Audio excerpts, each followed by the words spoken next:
வணக்கம் நண்பர்களே, இன்றைக்கி நம்ம அடுப்படியில் எல்லாருக்கும் ஃபேவரட்டான பீஸா செய்ய போகிறோம். நம்ம இந்த பீஸா வந்து ஓவன் இல்லாமல் எப்படி செய்கிறதுன்னு பார்க்க போகிறோம்.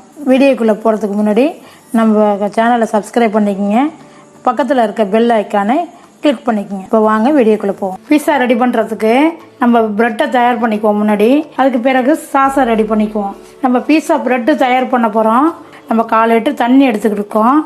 இது வெந்நீர், கொஞ்சம் வெதுப்பாக வெந்நீரை ஊற்றிட்டு 1 ஸ்பூனை வந்து நான் ஈஸ்ட்டு சேர்த்துருக்கேன். இது வந்து நான் வந்து ஈஸ்ட்டை ஆக்டிவேட் பண்ணுறதுக்காக நான் வந்து 1/2 ஸ்பூன் வந்து சீனி சேர்த்துருக்கேன். இது கொஞ்சம் நல்லா கலக்கி விட்டுட்டு இது ஒரு 10 நிமிஷம் இருக்கட்டும். இது நல்லா ஈஸ்ட்டு வந்து ஆக்டிவேட் ஆகிட்டு நம்ம நுரைச்சி வந்திருக்கு, நல்லா பொங்கி. இதுக்கு சுற்றிலும் பாருங்கள் எப்படி இருக்குன்னு. இதே மாதிரி வந்துருச்சுன்னா எடுத்துடலாம். நம்ம வந்து 10 நிமிஷம் ஆகிட்டு ஊற வச்சு இப்போ நம்ம வந்து மாவு தயாரிக்க ஆரம்பிச்சிடலாம். நம்ம மீடியம் சைஸ் பீஸா போடுறதுக்கு தான் நம்ம வந்து மாவு ரெடி பண்ணுறோம். நான் ஒரு 1/2 கப்பு மைதா சேர்த்துக்கிறேன்.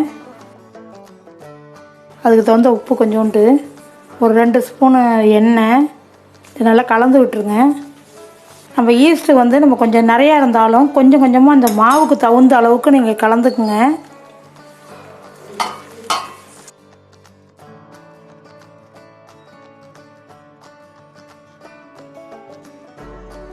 இப்போ ஒரு பூரி மாவு பதத்துக்கு பிசைஞ்சு எடுத்துக்கோங்க. இந்த அளவுக்கு பிசைஞ்சிங்கன்னா கரெக்டாக இருக்கும். நல்லா அழுத்தி பிசைஞ்சிட்டு இப்போது நம்ம வந்து மாவை பெரட்டி இந்த பக்கமாக திருப்பி கொண்டு வந்துடணும். நம்ம உருண்டை மாதிரி வந்துடணும்.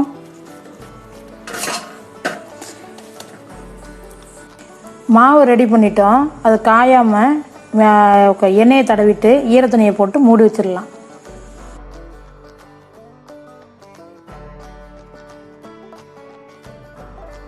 நான் பீஸா சாஸ் செய்கிறதுக்கு நான் தக்காளியை முன்பகுதியை இந்த மாதிரி வெட்டி எடுத்துகிட்டு 6 தக்காளி சேர்த்துருக்கேன். இதை போட்டுருவோம். வெங்காயம் ஒரு மீடியம் சைஸ் வெங்காயம் சின்னதாக ஒன்று, அதையும் உள்ளே சேர்த்துக்குங்க. இது நல்லா கொதி வரட்டும். தண்ணி கொதி வந்தோன்னா நல்லா அவிச்சிடலாம். இப்போ வெந்து போயிடுச்சு. இப்போ நம்ம எடுத்துருவோம், ஒரு பிளேட்டுக்கு மாற்றிடுவோம்.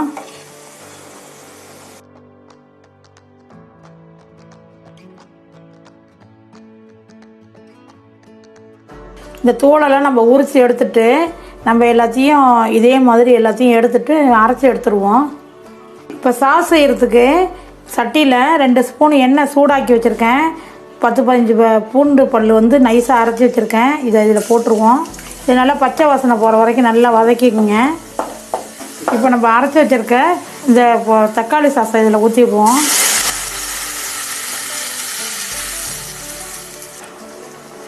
இப்போ நான் ஏற்கனவே நம்ம அவிச்சு வச்சு அரைச்ச விழுதில் நம்ம கொதிச்சிக்கிட்டு இருக்கு. இப்போ நம்ம வந்து 1 ஸ்பூன் மிளகாத்தூள் போட்டுருவோம். இது காஷ்மீர் மிளகாய். நல்லா கிண்டி விட்டுட்டு இதுக்கு தேவையான உப்பு. இப்போ நம்ம சீசனிங் ஆட் பண்ண போகிறோம். நான் வந்து ஓமவல்லி இலையும் துளசி இலையும் காய வச்சு வச்சுருக்கேன். இது வந்து ஒரேகனோ, பேசில். இதுக்கு வந்து நாங்கள் ஆப்ஷனலில் சேர்த்துக்கலாம்.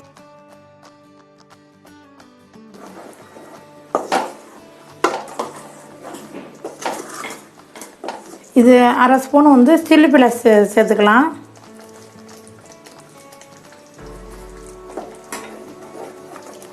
நான் எடுத்துருக்க தக்காளியில் வந்து புளிப்பு அதிகமாக இருக்குது, அதனால வந்து வினிகர் தேவையில்லை, நான் ஊற்றலை. நீங்கள் வந்து புளிப்பு கம்மியாக இருந்ததுன்னா வினிகர் ஒரு 1/2 ஸ்பூனு வந்து வினிகர் சேர்த்துக்குங்க. ஒரு 2 ஸ்பூனு வெண்ணெய் சேர்த்துக்குவோம்.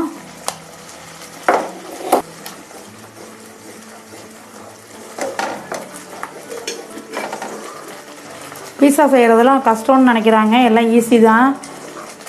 நம்ம ஓவன் இல்லாமல் நம்ம வந்து பாத்திரத்தில் வீட்டில் இருக்க பாத்திரத்தை வச்சே செய்கிறோம். இப்போ நம்ம எல்லாம் புளிப்பு ஐட்டமாக போட்டிருக்கிறதுனால கொஞ்சம் அதை தூக்கி கொடுக்கறதுனால ஸ்வீட்டு வந்துக்காக கொஞ்சம் ஜீனி ஒரு 1/2 ஸ்பூன் போட்டிருக்கோம். இப்போ சாஸ் ரெடி ஆகிடுச்சு. இப்போ அடுத்த ஸ்டெப்பு என்னன்னு பார்ப்போம். நம்ம பிசைஞ்சு வச்ச மாவு நம்ம எடுத்து பாத்திரம் எப்படி இருக்குன்னு.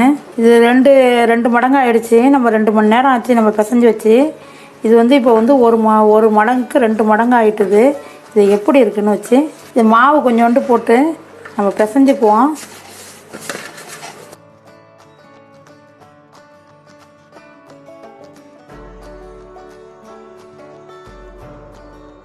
மாவு ரெடி ஆகிடுச்சு. நம்ம இந்த மாவை பிசைஞ்சு வச்சுருக்கோம். மாவு போட்டு நம்ம வந்து ஓவன் கிடையாது, அதனால நம்ம தவாவை வந்து நம்ம ப்ரீஹீட் பண்ணிவிடுவோம். நம்ம இப்போ ப்ரீஹீட் பண்ணுறதுக்கு இந்த பேனை வந்து நம்ம நல்லா ஃபுல்லில் வச்சுருக்கோம். நம்ம கேக்கு ரொட்டியெல்லாம் செய்யும்போது ஆஃபில் வச்சுக்குவோம். இப்போ நல்லா ஃபுல்லில் வச்சுக்கிட்டு ப்ரீஹீட் பண்ணிடுவோம். 10 நிமிஷத்துக்கு ப்ரீஹீட் பண்ணிவிட்டு அதை நம்ம வந்து பீஸாவை ரெடி பண்ணிடலாம். ஒரு ஸ்டாண்டு உள்ளார வச்சுருக்கேன். இது வந்து 10 நிமிஷம் சூடாகட்டும். நம்ம அப்போ மாவு ரெடி பண்ணிட்டு வந்துடலாம். நான் அந்த மாவு வந்து நம்ம உருட்டி வச்சுருக்கோம். நான் ஒரு தட்டில் வந்து மாவு போட்டு வச்சுருக்கேன். அதை எப்படி நம்ம ஷேப் பண்ணலாம்னு பார்க்கலாம்.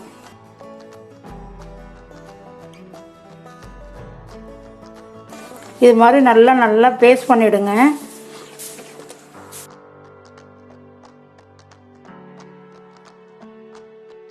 மாவு வந்து நம்ம வந்து பேஸ் வந்து நல்லா வெயிட்டாக தான் இருக்கணும். அதனால் இந்த மாதிரி எடுத்துங்க கனமாக. இப்போ நம்ம அந்த ட்ரேயில் வச்சு நம்ம செட் பண்ணிடுவோம். நம்ம அந்த ட்ரேயில் வச்சுட்டு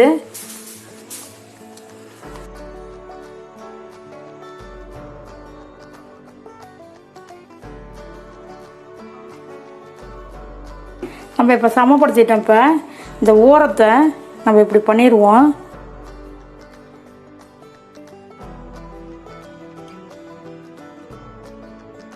இப்போ நம்ம இந்த மாதிரி பண்ணிவிட்டு நம்ம இப்படி உள்ளர தள்ளிடுவோம். சைடில் எல்லாத்துலேயும் ஓரத்தில் எண்ணெயை தடவிடுங்க. நம்ம சாஸ் ரெடி பண்ணி வச்சுருக்கோம். மாவும் ரெடி பண்ணிட்டோம். குடமிளகா வந்து கொஞ்சமாக அரிஞ்சு வச்சுருக்கேன். காளான் வந்து கொஞ்சமாக குட்டியாக கட் பண்ணி வச்சுருக்கேன். ஒரு அரை வெங்காயம் அரிஞ்சு வச்சுருக்கேன். சீஸ் வந்து கடையில் வாங்கினது, இது கொஞ்சம் சீவி வச்சுருக்கேன். இது எப்படி செய்யலான்னு வாங்க பார்க்கலாம். ஏன்னா நீங்கள் வந்து என்ன காய்கறி வேணாலும் போட்டுக்கலாம். நம்ம வந்து குடமிளகா இப்போ கிடச்சதுனால குடமிளகாயும் நம்ம காளான் போட்டிருக்கோம். நீங்கள் வேறு எது வேணாலும் போட்டுக்கலாம். இப்போ நம்ம சாஸை வந்து ஊற்றி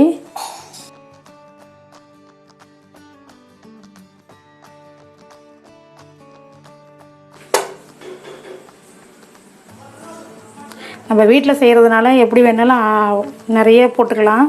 குழந்தைங்களுக்கு வந்து நிறைய சீஸ் போட்டு கொடுத்தாக்கா ரொம்ப பிடிக்கும். அதனால நம்ம வந்து வீட்டில் போடும்போது நம்ம வேணுங்கிற அளவுக்கு அடுக்கிக்குவோம். நம்ம செட் பண்ணி முடிச்சிட்டோம். இதை நம்ம வந்து ப்ரீஹீட் பண்ணல, நான் ஃபேனில் வச்சுருவோம். நம்ம இப்போ வச்சுட்டோம்.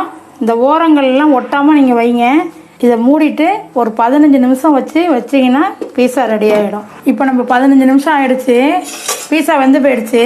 இப்போ நம்ம எடுத்துருவோம். நம்ம பீஸா ரெடி ஆகிடுச்சு. இப்போ நம்ம கட் பண்ண போகிறோம். இப்போ கட் பண்ணிட்டோம். நம்ம பீஸா ரெடி ஆகிடுச்சு.